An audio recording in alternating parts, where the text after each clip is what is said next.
Hi. Hello, everybody. Welcome to Knock Knock Hi with the Glaucomfleckens. I am Dr. Glaucomflecken, also known as Will Flannery. I am Lady Glaucomflecken, also known as Kristen Flannery. Thank you for joining us today. I have some exciting news. It happened. What? It happened. I officially surprised my wife. Yeah? With a birthday party. I did help you surprise me. You don't take credit for my surprise, okay? I did a bang-up job. It was a wonderful surprise. There were times where I would have found out parts of it because you were being careless, but I chose not to. By careless, it means like not hiding my phone from you so you could go in there and figure it out. No. The one I'm thinking of in particular is... Well, hold on, let's set the stage for people. Okay. All right, so Kristen had her 40th birthday, and I was just determined. I was like, I am surprising this woman. Well, you have to give him the backstory of why you were so determined. Because she doesn't like surprises, and also it like prides herself on her ability to sniff out any gift, any possible thing someone is getting for her. You're like, you can't surprise me. That's I'm too smart. Well, no, that is not what I say. But it's work. It's true, right? Like you say it as though I just like to think this about myself, but so anyway, is true. For her 40th birthday, I was like, no, this is it. If it's not happening now, she's right. She can never be surprised. So I was like, I'm doing this. And what I did was I got a handful of her friends from grad school who now live in all different parts of the country. And I got them all to our house in the Portland metro area for a 3-day extravaganza. We enjoyed the Willamette Valley wine country. Yes. Just the wonderful weather, waterfall hike. It was wonderful, and they all showed up, and you were surprised. I was surprised. I had an inkling that might be what you would try to do for my 40th birthday. Not gonna lie. Did say that to my friends. Like, I don't know what it is, but if I had to guess, I would guess, something with my grad school friends. But I saw you one time texting one of them, and I looked away. I didn't try to see. This is where you were careless, because we were on an airplane sitting right next to each other, and you're just like doing stuff on your phone. I saw you texting that person, and then I also saw a note, like in your notes app, that was titled with the weekend of my birthday. Yeah, so like I was planning. Duh. I was planning. So I also chose not to read that when I could have. So I did help you out a little bit, but I still was actually genuinely surprised, because what I had thought was that you would get this person that you were communicating with. Yes. That they live in Minneapolis. Named John. I thought that might be what you would try to do. And then lo and behold, more people. Friday at like lunchtime, that person, John and his wife, show up. Yep. And so I thought, oh, okay. And it did kind of surprise me, but I was also like, if I had to guess, this is what I would have guessed. Yep. And then I thought that was it. Like, I thought that was, so rest of the weekend you did get me, because people were just trickling in over the next, that's right, couple days. And I did a whole planning mission. You did. I got it done. Did it hurt? I was kind of tired at the end of it. I will be honest, but it was fun. You're 40. You're over the hill. Is it technically? Yeah. Do people still say over the hill? I don't know. I don't feel like I'm over the hill. I feel like I'm right on top of the hill. Yeah, you're not on the downswing of your life yet. No, I feel like I'm. You're not ramping down. You're still going up. Yeah, you're still climbing. I wrote about this in one of our newsletters. So plug the newsletter, glaucomflecken.com/newsletter. But I did say I feel like I have always been 40. Like, I just was born a 40-year-old. It's a weird thing on the inside. You know what I mean? Like, no, you don't know what I mean. I really don't know what you mean. I just think my body has not always hurt like this. Oh, well, mine has, because I'm hypermobile. Okay, and now I know that. All right. But I just felt like an old soul as a kid. Couldn't wait to be a grown-up. Couldn't wait to like have responsibilities and make decisions. Like, that's what I was excited about. You are something else. Here you go. So now I feel like my outsides just match my insides, and so it feels right. Now that we've talked about being old, let's talk about Let's talk about being young. Let's talk about being young. Let's talk about our next guest, who is Joel Bervell. He's a current Washington State University medical student, just right down the road from us. Yeah. Real close. But he has gained a social media platform as the medical mythbuster. But he's so much more than that. Mm-hmm. He does just incredible work. He's committed to fighting health disparities in medicine through education, and shares regular topics about racial disparities, the hidden history of medicine, biases in healthcare, racial biases in healthcare, and other industries on TikTok and Instagram at Joel Bervell. Mm-hmm. He has combined over 1 million followers on all these platforms, and he's getting the attention of all these corporations, tech the companies, the White House. Yeah, he's at Google, the whole list of things. Pretty much everybody. All the major newspapers, tech companies, and governmental organizations. Been on the Kelly Clarkson show and Good Morning America as well. Yeah. It doesn't get any better than that. That's pretty good. What I like about his stuff, though, is he's teaching everybody the things that we don't know. Right. Yeah. So it's just, he's an example of a social media creator who's about to become a physician. He's 4th year. Yes. And we talked about that a lot, but he's a good example of doing it the right way, which I think we need to highlight. People that do that. He's a good model to follow if you can keep up. Yes. So let's get to it. Here is Joel Bervell. Today's episode is brought to you by the DAX Copilot from Microsoft. To learn about how DAX Copilot can help you reduce burnout and restore the joy of practicing medicine, visit aka.ms/knockknockhi. That's aka.ms/knockknockhi.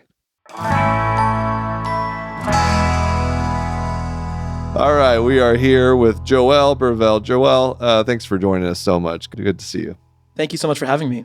So we've already established that we are in the same geographic location, where we've been talking about Portland already. Mm-hmm. This is where you go to med school in Washington, so Washington State. Is that right? Yeah. So during our first years of school, we actually do all of our training and our pre-clinicals in Spokane, Washington. Oh, in our second 2 years, we moved to one of 4 campuses across the state. Gotcha. So I got picked in the best campus, arguably, out here in this area. And it's been amazing so far. So we rotated both on the Washington State side and on the Oregon side at our hospitals. Okay. So that means all of your ophthalmology education has come from Portland, Oregon. Is that right? Should I say Sure, I've gotten some ophthalmology education. Yes. Yeah, some. You know, there's 2 eyeballs in the head. How do you like in Portland? It's been wonderful so far. Yeah. I didn't know much about the city before I moved here, but my friends, when we were all moving after our first 2 years, we decided we wanted to be somewhere that we could all be kind of together. We could go out and find good food if we needed to. So we ended up all living inside the same building, and it felt kind of like a daily episode of Friends, where someone would just randomly walk into your room and start talking about medicine, and just be like, "Here's what I learned," and then just like pop quizzes all the time. So it's been an amazing. You guys experience. Are fun at parties. So fun. Truly, all of our non-med friends are kind of like, we can't understand you when you guys are talking to each other. Oh yeah, just like it's really. I'm very familiar. I had to come along all the time, and everybody's in med school but me. So. Well, the thing is, we did explain every single joke to you, right? No. I don't know. But you secretly wrote them all down somewhere. You're ready. Of course. I for was ammunition taking notes. Later. Yeah, exactly. For when we started this podcast, right? Exactly. Blackmail. Well, you're that's a far way to go. So you started in Spokane. You had to go all the way down to Portland, but you were okay with that.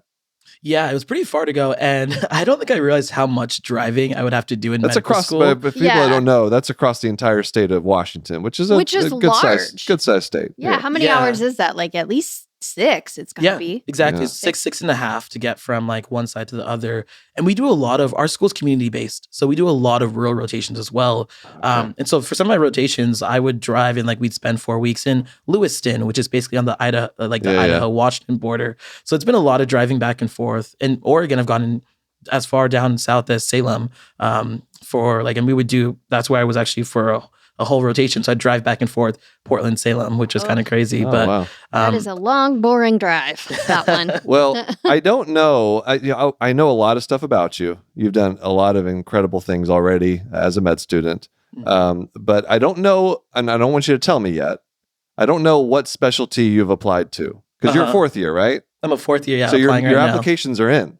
Next week actually is when they're in, so it's coming up really soon. Okay, it's like circled on your calendar with the it's calendar. Well, I'm so old. Like I know, like someone's calendar. having a pen What am I and talking circling about? something. I keep doing that to myself, embarrassing myself in front of the youths here. More like highlighted on your Google Calendar. But There you close, go. we got there. There you go. Yeah. All right, so we're gonna take turns asking you questions and try to figure out what specialty he's going into. Oh, okay? I love this. All right, so I'm gonna start. Do you like? It has to be a question, right? So, do you like being in the operating room? I do. Yeah. Okay. Okay. Do you like to sit down? Yes and no. Yes. I'd say yes. More yes. Leaning more towards yes. Okay. All right. Are you generally a grumpy person? No. Okay. Do you prefer adult medicine? That's also a yes and no. No. No. Honest, see, it's a yes or no question. Let's see. How about does the idea of rounding in a hospital make you want to throw up a little bit? Not really, no. Do you enjoy journal club? I actually do.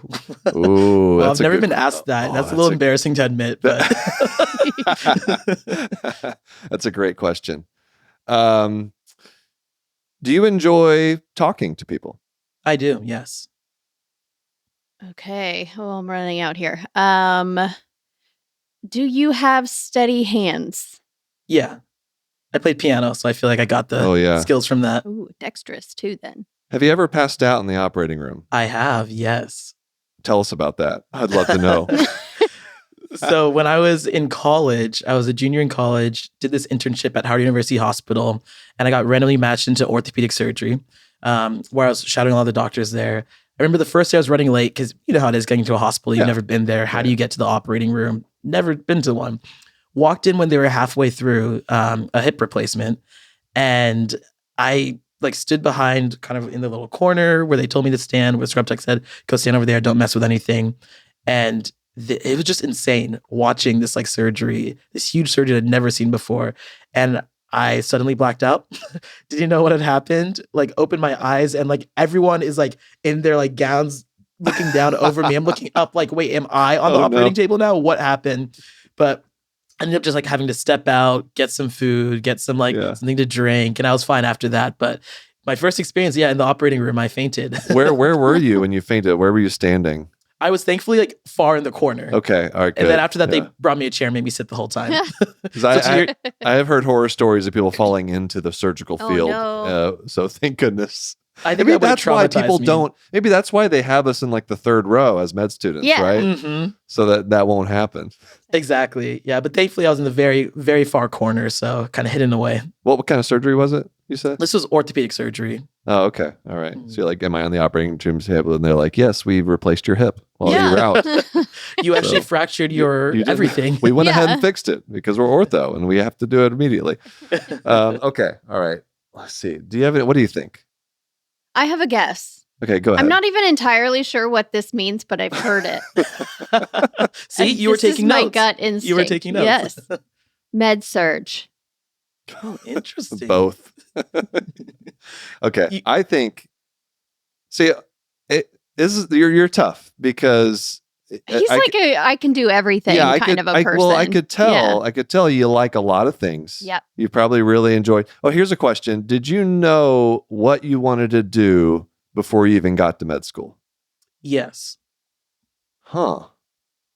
See, I was thinking more toward the medicine route, but then that makes me think surgery because I know. See, that's why I'm saying med surge. Is it a surgical field? Yeah. You know, well, actually, what's so funny is you guys are literally playing out my inner thoughts right now, which is this is actually quite insane to hear you guys go back and forth because what you were doing right now has been my past 4 years. Like, I love everything. Oh, I like more surgery. I came in thinking something. Now I'm like, so med surg is like honestly the most accurate answer to like, if I could do that, what I would do, you know? Yeah. I'm going to go with, honestly, you know, kind of somewhat humble beginnings, being in an ortho operating room and passing out. Probably not the best thing to happen, you know, if you're like dead set on orthopedic surgery, but then came back and decided that's what he's going to do. And that's what he's going to devote his life to. And he just said he's not doing med surg, so I'm going to take another guess. If it's not med surg, I'm going to go general surgery. I'm going to go orthopedic surgery. Ding, ding, ding. Orthopedic surgery is what I'm applying into. Yeah.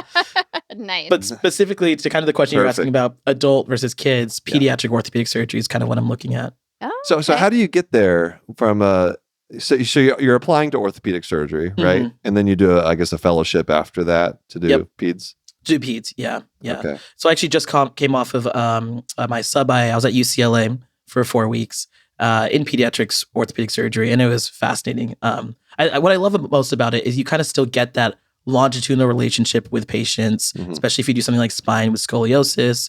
Even if you do something like club foot, you're seeing kids over time if you're casting or if you do have to do surgery. And so you kind of get that like medicine aspect of it, but then also the surgical aspect where you're getting that time with family, time with patients. And so I felt like it combined both of those things, all those questions you were asking, all the things I was looking for in a career. Yeah. And then because I was looking through your bio and I was trying to figure it out, right? Just by everything and I noticed you had published in a surge, like an ortho journal, but also in a nephrology journal as well. So I was like, oh man, what's going on here? What is it? So anyway, did you at any point think like, well, you said you knew kind of when you came into med school that this was going to be your path, right? Did anything try to sway you away from ortho? That moment fainting actually is what got me into ortho, funny enough. Okay. Gotcha. And that's when I was like, this is incredible. And the doctors I work with at Howard University Hospital, it's an HBCU, so they were all Black physicians too. And that was really impactful on me, them telling me I could be inside this field even when there's less than 6% of all doctors in the United States that are Black.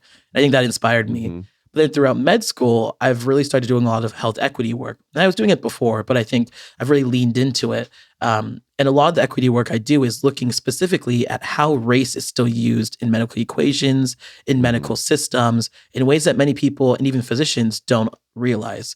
And I feel like a lot of that work is more on the medicine side because it's equations that are being used for looking at maybe heart function or kidney function as when you're talking about the nephrology journal that I was published in. And so that's kind of like taking me, sometimes I'm like, I would love medicine. I know I would love medicine because I'm very much like the type of like I go back and forth where I'm a thinker that loves to kind of sit down and pontificate about things. But I'm also kind of like the measure twice, cut once type of vibe too when it comes to surgery. And so even my own personality, my friends that know me very well know this, that like I'm just like I change based. I'm a chameleon essentially. I change based on like where I am. And so on my surgery rotations, all the surgeons were like, "Oh my God, you're gonna be such a great surgeon." Then my medicine rotations, all the IM docs were like, "You're gonna be such a great IM doctor." And I'm like, "Well, this is really helpful for deciding things." Yeah. See, I guessed what he was going to be. You guessed what he probably should have been. See, she's so smart. Very futuristic. Well, look, thinker. I can relate to this. Like I think I'm on my third career at this, not job, but career at this point. Like, and I never knew what I wanted to major in college or, you know, be when I grew up or any of that stuff. So I relate to this, like lots of interests, being good at different things that are not always like clearly related to each other. So I was picking up on some of that vibe, and I predict that, you know, you're not going to end up doing just one thing. I think you're going to be doing several. You're already doing several things. And it's so interesting because, you know, you had these interests that, you know, with racial disparities and health equity, and social media just like supercharged it, right? Absolutely. I mean, like many of us, you know, who started, I would say we're both doing very important work on social media. Me telling jokes about nephrologists and cardiologists. But anyway, some of us are doing more important work than others. I won't say who, but it really is around the pandemic. A lot of us got started on this path, and so tell us about. I've heard a little bit through some of the interviews you've done and TV shows you've been on, but was it a challenge to figure out how to use your platform to address these issues while still being in med school? That's what I want to know. Is like how do you do it all? That? What do you have the ability to time travel? I wish I did, because my schedule, even like this week, has been crazy. We'll get into that later. But to answer your question specifically, it's been difficult, I will say. But I think what's made it easy for me is the fact that this was a passion that I was already talking about, and then just start taking it online to actually share it with a larger audience. Gotcha. But really, I got started, December 20, even before that, I'd say 2019 is when I posted my first TikTok. And I don't talk much about like my first TikTok that I posted, but it actually had nothing to do with racial disparities. Yeah, me neither. I don't talk about that either. But it was there was this trend going around where you transformed into someone that you looked like. My friends had often joked that I looked like Dr. Burke from Grey's Anatomy. And so my first video was me like going and standing in front of like my kitchen. I put a sign on my microwave that said X-ray, and just like me transforming into him. And I remember that first video got 100,000 views. And I was like, that's insane. That was like just something I did for fun in like less than 2 minutes. But I started thinking, how can I actually use this platform to like educate about things? So I started talking a lot about how I got into Yale for undergrad and like kind of the things I was doing, scholarships that people could apply to. And I started then sharing a little bit more about just my process in medical school, like what it was like, especially during the COVID pandemic, being a medical student, where we're learning about kind of COVID and what it is, while at the same time having to understand it. And so December 2020 is when my first video about kind of the content I make now is when I posted that. And it was about this device called a pulse oximeter. And it measures our blood oxygen saturation level, as we know. But many people at the time didn't know that it also is 3 times as likely to lead to inaccurate, overestimated oxygen saturation levels in patients with darker skin tones. And this wasn't something I learned in my classroom. I actually been on social media, going through my Instagram stories. One of my friends has shared a journal article from the New England Journal of Medicine. Shout out Journal Club. But from the New England Journal of Medicine. And I was like, how have I never learned about this in my medical school classes? This feels like something really important that we should all know. And so I took to TikTok. At the time, you could only have 30-second videos, as I'm sure you remember. Yes. And I posted it. And within 24 hours, it had over 500,000 views.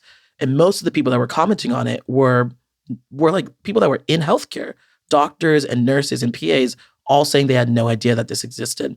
And then patients saying, I didn't know this existed either.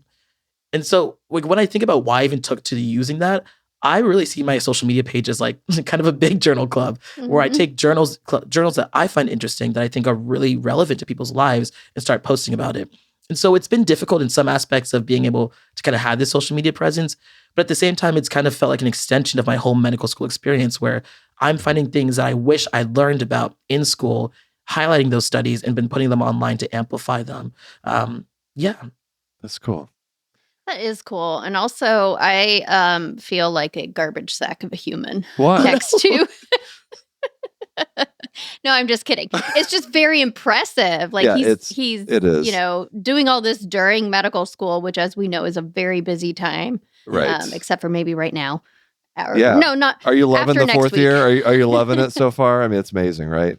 Well, I've been doing all my sub-Is right now, and so it's kind of all right. It's a little bit busy. Kind of crazy time. And then also I stacked all my, what I was saying about it being crazy is I stacked all my sub-Is in between kind of like my speaking and social media stuff. And with the election year, I do a lot of policy work right now. And I work a lot with Vice President Harris's campaign, and also like Surgeon General's office and HHS.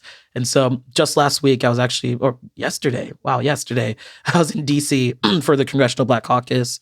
And then this upcoming week, I'm going to be going back to DC for the Atlantic, and then also going to Detroit for the Unite the Vote rally. So there's like all these types of things that I'm like trying to balance. But then in 2 weeks, I'm like starting my sub-I in orthopedics in Boston. And so it's like kind of this like living multiple lives, which is always what I wanted. But I'm like, it's crazy than I thought it would be.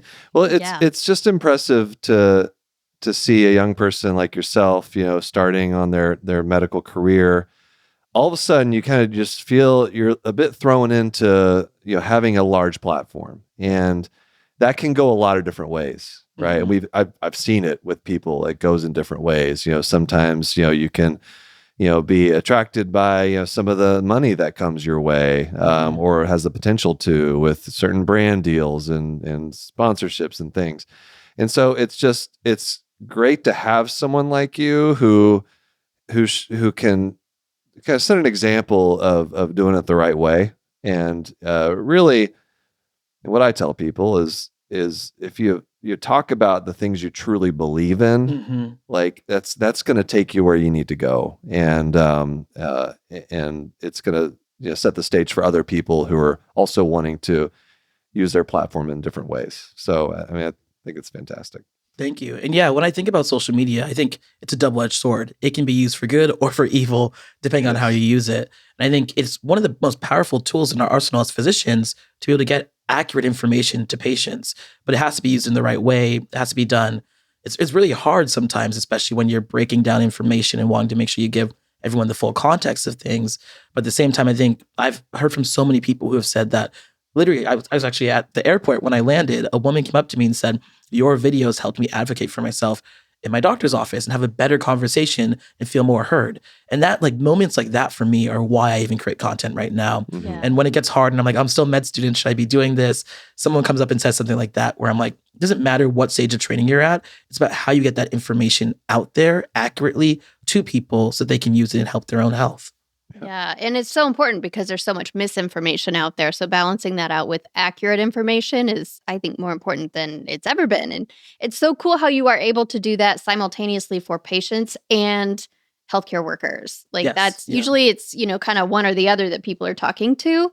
But in this case, you're talking to both, and both of them are learning from you. And that's pretty unusual. Very cool. For the record, I have also been to the White House. I had a great view from the gate. It was just really cool experience. Took a photo for my kids. But anyway, what I was going to ask is whenever I started on social media, I was nervous about putting myself out there. Like, part of that is because I was primarily doing like comedy and making fun of things, and I didn't know how people would respond to that. But did you get any pushback as a med student? Because you were coming on, even at the beginning of the pandemic, there's this prevailing notion that social media is just like unprofessional, bad and unprofessional. So do you have any examples of pushback that you've received?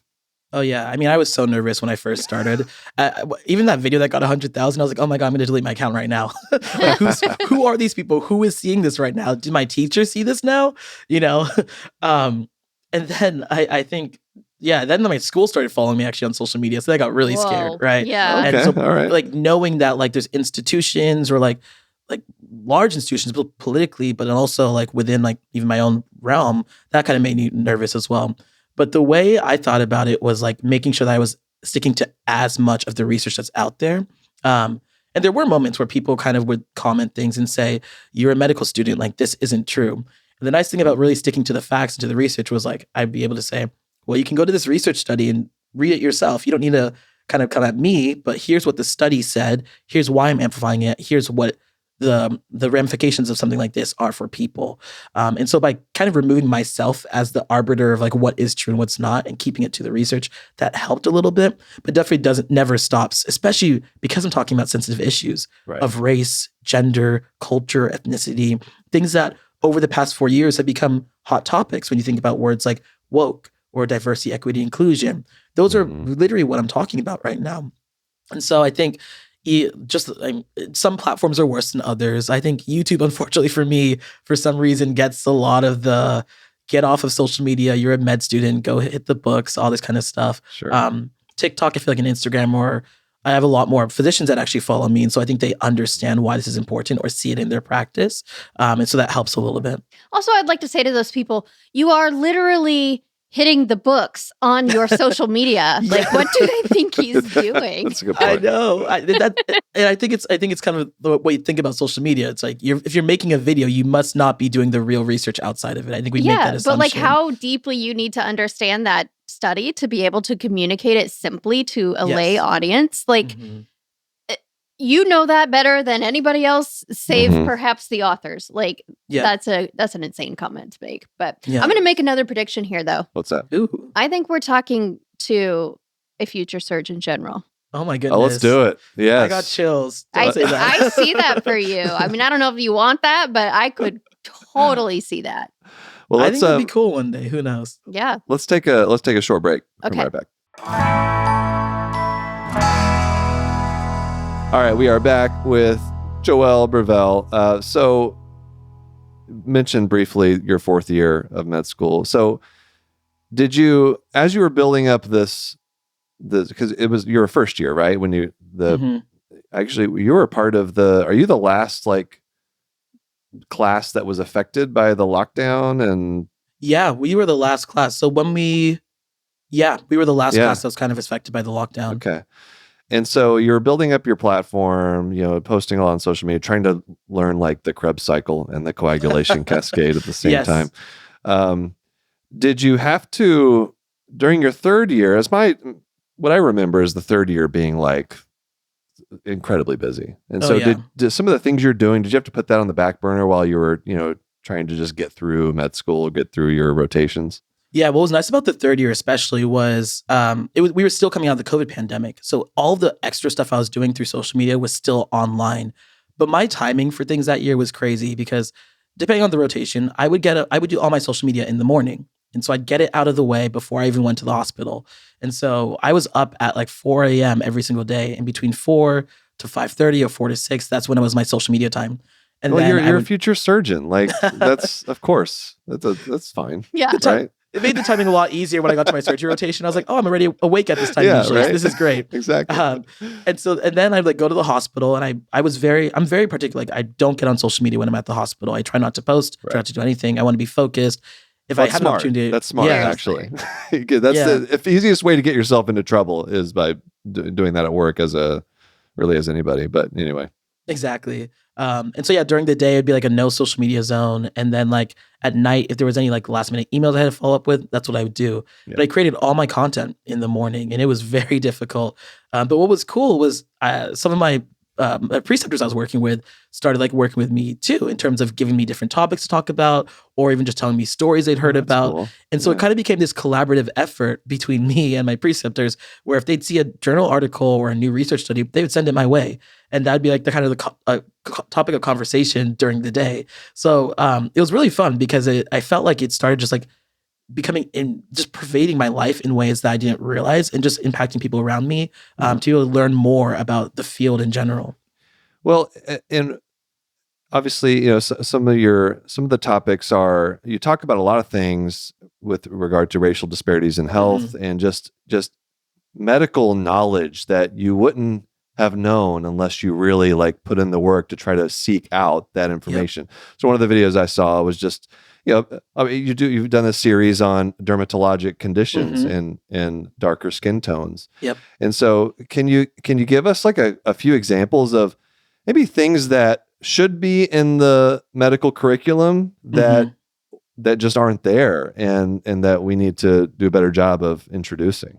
Yeah, I'll start with the dermatology that you just brought up. So I have a whole series called Derm on Darker Skin. And it's one of my favorite series. I think one of the ones that have done the best, partly because skin is such a visceral thing. We all can see our skin. When something's wrong with it, we know it. Yet for many people of color, when they go online and look up something like eczema, psoriasis, the first images that we see are all on lighter skin tones, not on darker skin tones. And research has actually shown that even in medical textbooks, less than 11% of medical textbooks actually show Fitzpatrick 5 and 6, kind of those darkest skin tones within them. And I can speak to my own experience in medical school, not seeing what skin conditions look like on darker skin tones. I would constantly be the one in my classroom raising my hand and saying, what's this going to look like on me? For those that can't see me, I'm Fitzpatrick 6.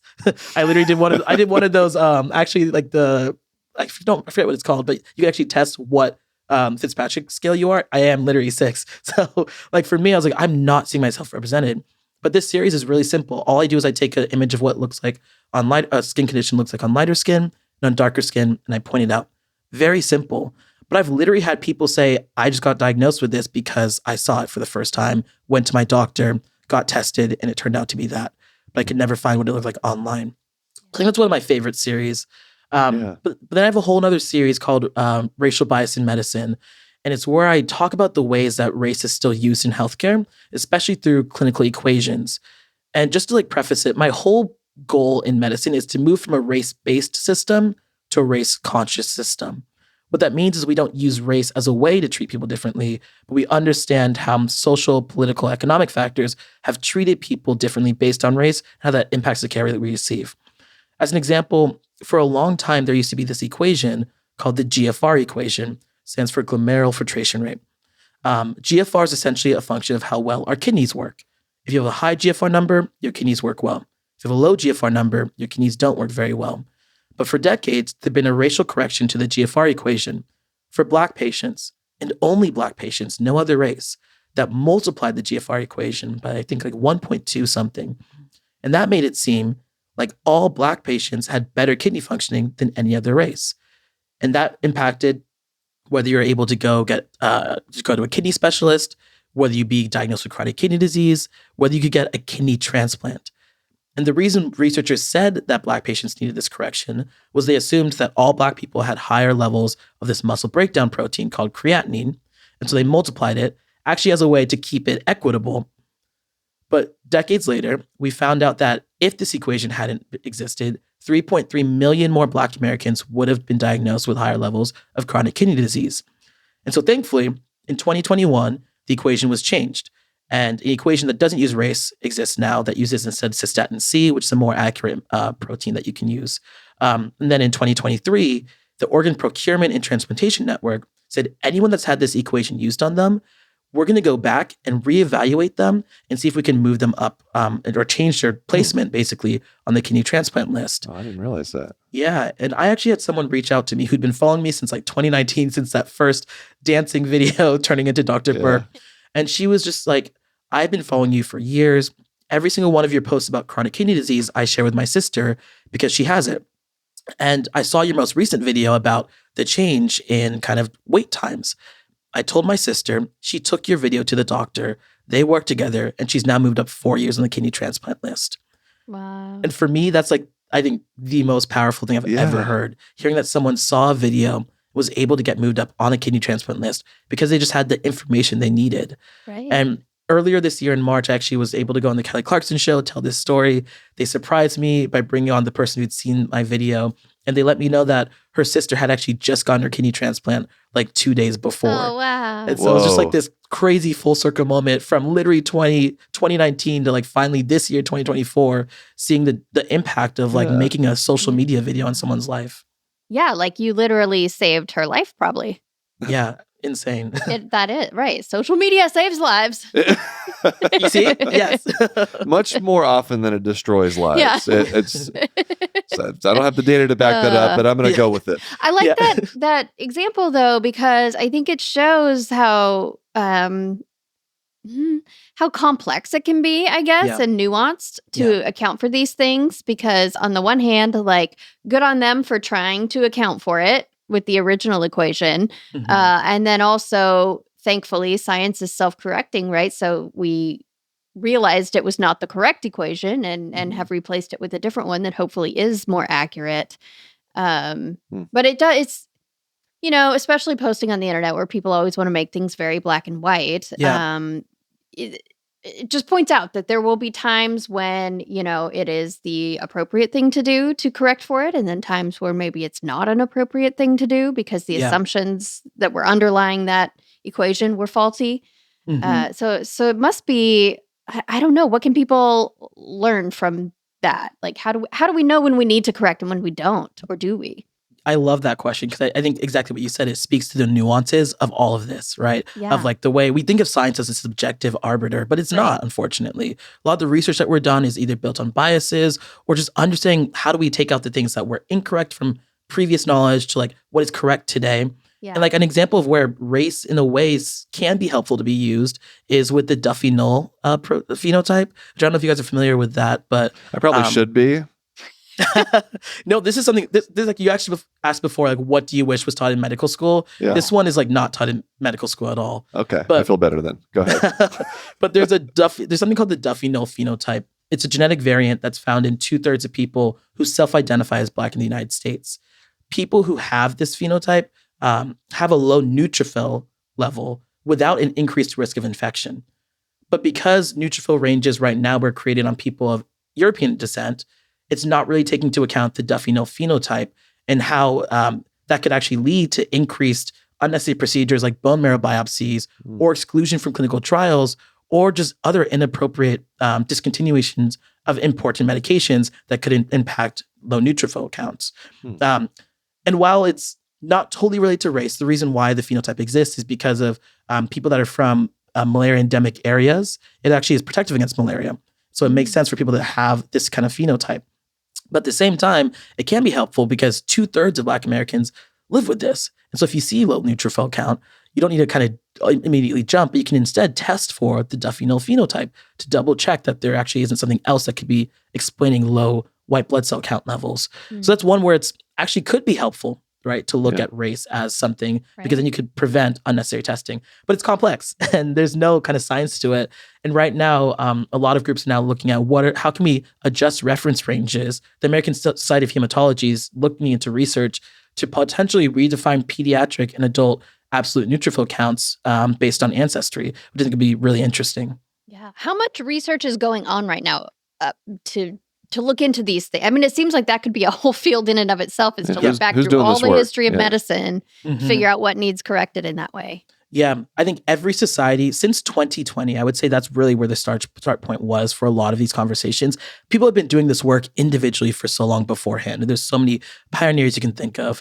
But I think 2020 with the George Floyd protests and like the COVID pandemic, both of those things sparked just this renewed interest in actually putting institutional dollars towards it.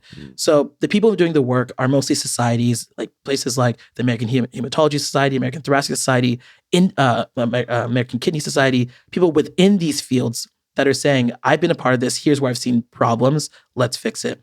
Then there's philanthropy that's been getting involved. So places like the Doris Duke Foundation are doing huge research and actually funding research to be looking more into that exact question. How does history inform what we're doing today? Does it make sense when it comes to race? All these types of things. And there's individuals like myself who are kind of doing it. And I kind of feel like I'm a renegade. I'm like, I work with these organizations, but I'm also like on the third party outside. And I feel my job is actually raising awareness, because we can be doing all the research, we can be making these changes, but if we don't get public support or understanding of what's happening, it doesn't go anywhere. Right. And so I think in order to drive change, you need all those types of different levers. You need the philanthropy, you need the research, you need the public audience voice, you need the policy there too. And so all these different groups are coming together to really try and better understand how do we fix this problem? And it's different in every single aspect. Right. How about for women of color? Is there something that is specifically affecting that group? Yeah, so unfortunately a lot. Things. Yeah. Unfortunately, yeah. So one that first comes to mind is the Black maternal mortality gap. Yeah. So in the United States, Black women are more likely to die during childbirth compared to other races. There was actually a study that just came out last week that looked at C-section rates as well and found that women of color are more likely to undergo C-sections. There actually used to be an equation that existed in 2021. It was changed, but it was called the VBAC calculator, stood for vaginal birth after a C-section. And it essentially was a measure of what was your likelihood of being able to get access to a vaginal birth as opposed to a C-section. And in this equation, they had a lot of different things they were looking at, from BMI to, I mean, I remember all this stuff, but BMI, age, weight, all these sorts of things. But race was another factor. And if you were Latina or if you were Black, it automatically made it harder for you to be offered a vaginal birth and more like you get offered a C-section. And there was a video I made where I literally pointed it out, and it was like a 20% difference, literally by changing only one thing, and that was race. So there's a lot of different ways, both embedded in the system, but also then just disparities that exist, specifically with Black women. Was there like an evidence-based reason that they put race in there, or what was the logic behind that? I think it was kind of this reason that they saw that race had an impact. But the funny thing was, what they also saw had an impact was something like insurance status. So your insurance status, or actually marriage too, insurance status and marriage, but those two things weren't included inside the equation. Yeah. And so it's kind of this question of, if we know that these equally like according to the research, impacted? Why are we choosing what metrics to use as opposed to others? And why do we choose race, which often is a catch-all term for a lot of other things we're trying to study, instead of looking at something more specific? And so that equation was thankfully changed. They updated the metrics, but another example of the ways that kind of these biases become embedded. Yeah. How about, you'll like this one. Ooh. How about eyeballs? Are there any eyeball-related disparities? I knew I was going to be asked that question, and I actually don't know the answer to that. I haven't done anything. Like I said, we don't get ophthalmology very much. I know. Yeah. You know, Yeah, I was thinking about it. I'm not aware of anything that like needs to be corrected like that, or any big, thing that has, significant amount of bias. Yeah. I mean, doesn't mean it's not there though. It just means you're not aware of it. Exactly. And so who knows? Something could come up, but I'm not aware of anything. But someone tell us if anybody knows. Right. Yeah, yes. Reach out to us. Phone a friend. Yeah. I wanted to ask you though, what before we wrap up here, where do you see yourself in 10 years? I want to know, like, what does your career look like to you? Yeah. After, I mean, obviously you got residency coming up. It's hard to think beyond that, honestly. Yeah. Well, and even before that, like, do you have a plan for during residency? Like, do you plan to continue all this, or are you just gonna wake up at 1 a.m. Yeah, instead really. of 4 a.m. Yeah, no sleep whatsoever. Those are all the once again, you guys are like my little conscience right now. I love it.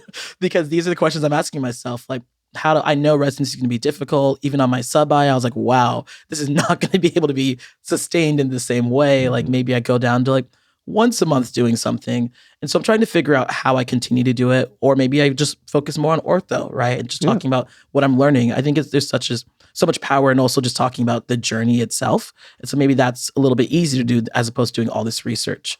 But to answer your question, I've always said the job you're going to have in the future probably doesn't exist. And I know that's very true for me. When I came into medical school, I said I wanted to do something at the intersection of medicine, tech, policy, and business. I didn't know that was going to be social media, but that's literally what I'm doing right now, getting to do policy on the Hill and at the same time creating videos on social media that's using technology platforms. And so honestly, I don't know where I see myself in 20 years. I think I have the next 5, obviously residency, graduating from that, wanting to become the best doctor I can be, best surgeon, and then wanting to kind of continue like figuring out ways to advocate and talk about public health on massive scales. And so maybe that is one day wanting to be Surgeon General or something like that. Maybe that's running for politics one day in a different way. And trying to change the system from within. But I think I'm excited because I know that no matter what I do, I have incredible people around me. I have amazing support systems. And so I'm just excited for where the opportunity that exists. I do appreciate your dedication to continuing with your medical career, because it's very easy sometimes for very tempting to get pulled. And not that you obviously you can do other things, right? Mm-hmm. But having that foundation, that base of practicing medicine, of seeing patients, of being in it. Yeah. It gives all the other things that you're involved with more weight and more, engenders more you get trust. more knowledge with it. Yeah. Like you have on the ground experience in more the things you're talking gravitas about. to the advocacy piece, to the social media piece. And I think people can lose sight of that, right? Yeah. And that's the reason I still, practice, full time. One of. What? I am another reason. Well, yeah, because like she went through all the medical education and training. It was like, you're not quitting medicine. Yeah. I went through this, too many things for you to just quit all of a sudden. But anyway, it is. I think it's important, right? Because it gives you a amount of knowledge that otherwise you would lose, or you wouldn't have that firsthand experience. Absolutely. And that's exactly how I feel. I think some of my friends in residency are like, don't do it. We're dying here. And I'm like, I get it. But at the same time, I think the things we forget about sometimes is you're learning so much from your patients every single day. Right. And for me, like getting that opportunity to speak with someone from a totally different, vastly different life and educate them on the ground. Not social media is great, but I feel like it's not personal, right? And so when you get that personal connection, that's what reminds me why I even wanted to be a doctor in the first place. Yeah. Well, let's talk about where people can find you and the things you're working on. So, online. You're known as the medical mythbuster, right? Is that just that's on all the platforms, or is that mainly TikTok that you? Yeah, that's not even my handle at all. That's just like what my followers started calling me. They're like, "Oh, thank you for myth busting," and then someone said like, "Oh, you're the best medical myth buster," and then TikTok called me. They chose me for like their 2021 Voice of Change, and they called me the medical mythbuster, and so it kind of just like took off from there. Stuck. Yeah. Yeah, that's exactly. People just started automatically calling me Dr. Glaucomflecken. Yeah, I didn't even it was say so anything. crazy. It was bizarre. Just, it's obviously Just that's the name I would be. But so what is your actual handle? Yeah, it's just my name at Joel Bervell, JoelBervell. So yeah, just my name. All platforms: LinkedIn, Instagram, TikTok, Twitter, Threads. Got to throw that one out there. Yeah. And what are you working on right now? Yeah, I think so. I'm working on a lot of projects I'm trying to get done before residency, honestly. But the big one that we're super excited to announce is I'm working on a kids TV show, a digital TV show. It's called The Doctor Is In. It's a mixed reality, animated, and live action show. So think Blue's Clues meets Bill Nye the Science Guy. And the whole purpose of it is to inspire the next generation of young kids. So we have our 5-year-old Leland, who's an animated character who loves coming to my doctor's office and hanging out with me. And we talk about science concepts. Things like, how do we grow? Or what happens? What do our bones look like? Why do we get hungry? And what happens to food when it passes through our system? And then, of course, trying to infuse some of the things I've talked about when it comes to equity. So why is it that skin conditions look different on darker skin tones? Does it mean there's anything different pathophysio? Like, not getting like crazy language like that, but like starting to introduce people to medicine and thinking about equity from a young age. Oh, Very cool. Do you know yet where people will be able to find that and watch it when it comes out? Yeah, we'll most likely have it on YouTube. I think we're going to start off the first season as like shorter episodes, so 3 to 5 minutes, but with the goal of hopefully being picked up by something like Nickelodeon or Disney Plus, where we can actually live on a channel that gets access to a lot of people. Yeah. But YouTube for now. Yeah. Well, I have full faith that will anything you touch is gonna be successial. So I good luck with appreciate that. And that sounds so cool and very important to start so young. Yeah, yes. Yeah. How is it hard to act to cartoons? The team I'm working with has been really coaching me through it. But yes, I think honestly what they'll do is like they record me and then they change the emotions of the character so that way gotcha. I don't have to do it because I need to work on that still. Yeah. That's good. But we just hired all our voice actors, and the voice of Leland is actually going to be a 5-year-old, so that'll make it a little bit easier to feel like it's actually like talking to someone that's younger. Yeah. It's fantastic. Very cool. Well, I can't wait to see that. All right. And you also are on a podcast, right? Is that? Yeah. Tell us about that. So I'm actually the host of The Dose. It's a podcast with the Commonwealth Fund. We look at health policy and innovation and try to better understand what are the innovative things happening inside medicine. I try and infuse some equity into all of the things we talk about, but we talk about artificial intelligence. We talk about community health centers. We talk about private equity. I think it's a really interesting podcast if you want to learn more about how our healthcare system is intersecting with different industries and the people that are changing healthcare as we move forward as a future. Awesome. And that's called The Dose? The Dose with the Commonwealth Fund. Yep. Sweet. All right. You're going to have to check out the private equity episode for sure. Oh, yeah. That was it. I actually brought back one of my professors from undergrad for that, Dr. Howard Foreman. He runs the MD MBA program at Yale, and it was a good conversation. Awesome. Yeah. I'll have to check that out. The Dose. All right. The Dose. There it is. Anything else? Yeah, I feel like we could go for like another 30 minutes on projects you're doing, but maybe we'll stop there. Yeah, we can leave it there. Yeah, absolutely. Good luck. Keep everyone posted. I'm sure you will, and keep up all the awesome work on social media. It's been fun to see you and see where you've been. I hope you'll come back and see us when you're the nation's youngest Surgeon General. Yes, please do. Well, I'm gonna have you as the nation's first Dr. Glauc. You're gonna be Dr. Glaucomflecken. It's gonna be an actual. You'll come up with some role for me, right? Yeah. All right. Sounds good. Well, thanks for joining us, Joel. Thanks so much. Appreciate it. Hey, Kristen. Yeah? I'm full of Demodex mites. Oh, I see that. Are you? I have no Demodex mites. Let me give you one. Thank you. Let me have another one. Okay. All right, this one goes on your head. Oh, okay. All right. I'll put that there. Keep them on. Okay. Yeah. Do you know what those guys do? They cause red itchy eyelids. Yeah, sometimes they do. They can cause Demodex blepharitis. Oh. Red, itchy, irritated eyelids, crusty, flaky buildup on your eyelashes. You look a little grossed out by that. Well, it's not my favorite thing. But that was so cute, though. Look at them. Yeah. Is this what they look like? They do clinic? look like this. They're not like soft and squishy. They're probably a little bit more Crunchy. sturdy and crunchy. But don't get grossed out. All right. Okay. Get checked out. Well, That's what you need to do. To find out more, go to eyelidcheck.com. That's EYELID check.com to get more information about these guys, Demodex and Demodex blepharitis. All right, so you're banking on future Surgeon General? Oh, yeah. Yeah, I could totally see that. I think you'd do a great job of it, too. Maybe this is what we should do with our podcast is just find the people that are going to be leading healthcare, Yes. and then they give me positions. Oh. Like well, I don't know about that. like the surgeon. You want to be like Surgeon General of part of the social cabinet? media. Yeah, or whatever. Dr. Glauc, just a special counsel. One of those just Surgeon General One of those- of whatever. one of those positions that really doesn't mean anything, but Yeah. it sounds really cool. Right. You know? I don't know. Yeah. Deputy Social Media Director, USA. Or we could just talk to people with no ulterior motives. That's another thing. I like that better. That's probably a better Yeah. plan. All right. What a fun guy. Yeah. And just accomplished and smart, very Yeah. well spoken. Can you imagine what it must be like to be his parent? Like, just, I would think, just Probably didn't have to parent bursting much. with pride, right? Like, for that to be your kid, that's, you We- can tell that we're in the thick of the parenting stuff right now. We really do talk like we are of a different generation. We do. I know. We're getting old.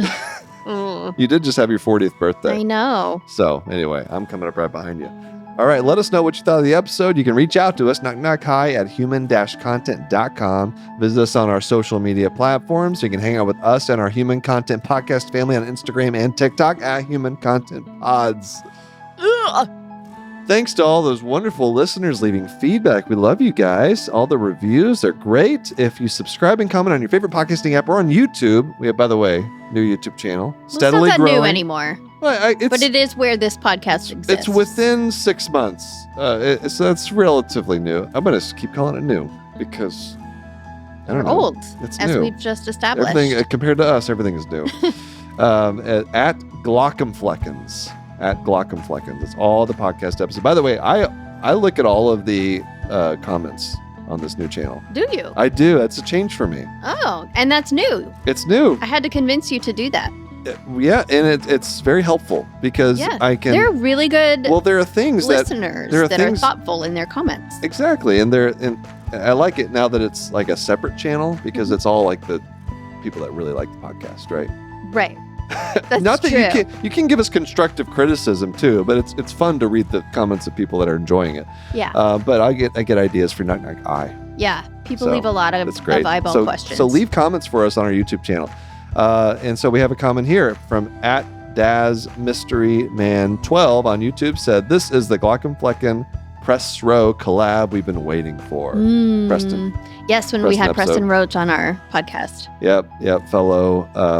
Fellow funny man, content creator. He's also a That's right. psychiatry resident. It was a fun Mhm. episode. It was. Uh, Check that out if you haven't listened to it yet. Full video episodes are up every week on the YouTube channel, again, at Glaucomfleckens. We also have Patreon, lots of cool perks, bonus episodes, react to medical shows and movies, hang out with other members of this wonderful little community. We just had a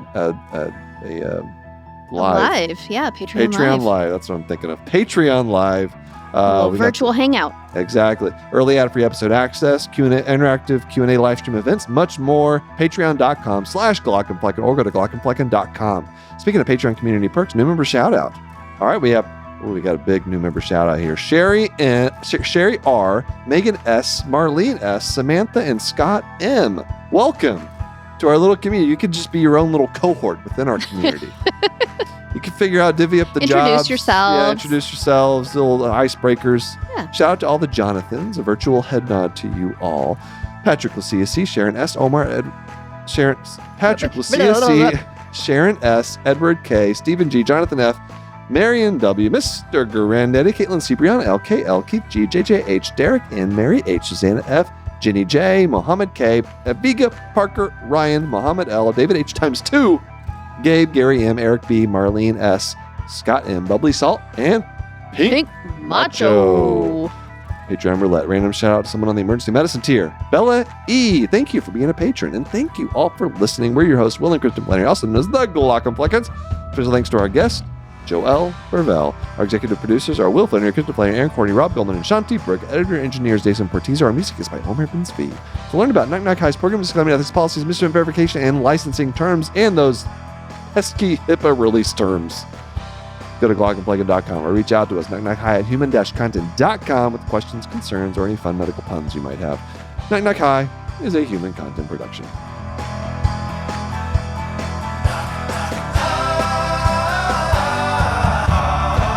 Knock, knock, goodbye.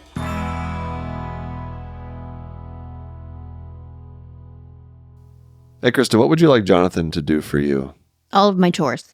All of them? Yes, every last one. Yeah? Yep. I Even want him to make my bed, clean my house, parent laundry, my children. everything? Yes. Well, I don't know if he can do all of that, but let me tell you about an alternative. Okay. The DAX Copilot from Microsoft. Oh, it can do many things. It can't do all your chores, No. but it can help physicians with their documentation, all the administrative burden that just sucks the joy out of practicing medicine. Yes, and makes the doctor-patient interaction worse. Exactly. 85% of patients say their physician is more focused when they use DAX Copilot. 93% of patients say their physician is more personable and conversational. Yes, because you can be a human and actually look them in the eye and talk to them. It just allows you to obtain work-life balance that is becoming harder and harder to obtain these days in healthcare. Learn about how DAX Copilot can help you reduce burnout and restore the joy of practicing medicine. Visit aka.ms/knockknockhi.